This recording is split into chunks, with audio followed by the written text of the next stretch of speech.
দিন দিন অবনতির পথে যাচ্ছে ভারত বাংলাদেশের সম্পর্ক। একসময় যে বাংলাদেশ ভারতের কাছ থেকে নানান সুযোগ সুবিধা পেয়ে আসছিল, এবার ভারতের সাহায্যকে তারাই করছে বঞ্চিত। এমনকি মোহাম্মদ ইউনূসও পর্যন্ত ভারতের সঙ্গে থাকা সমস্ত সম্পর্ক ছিন্ন করবার ডাক দিয়েছেন। এবার ভারত বাংলাদেশের সম্পর্কের তিক্ততা কমাতে কড়া পদক্ষেপ নিয়েছে বাংলাদেশ। আলু পেঁয়াজের পর এবার ভোজ্য তেল ভারত থেকে কিনতে চাইছে না তারা। তাদের ভোজ্য তেল আসছে অন্য দেশ থেকে। 2023 সালের নভেম্বরেও ভারত থেকেই ভোজ্য তেল কিনেছিল তারা। সোয়াবিন তেল নিয়ে ভারতের সঙ্গে চুক্তিও হয়েছিল তাদের। তবে এবার আর ভারত থেকে তেল কিনবে না ঢাকা। বাংলাদেশের অন্যতম রপ্তানি দেশ ভারত।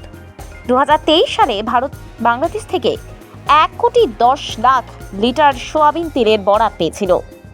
সেই বছর ভারতের সঙ্গে কূটনৈতিক ক্ষেত্রে সোয়াবিন তেল সম্পর্কিত চুক্তিও হয়েছে।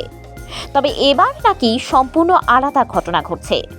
ব্রাজিল ও আর্জেন্টিনা থেকে কেনা হচ্ছে সোয়াবিন তেল।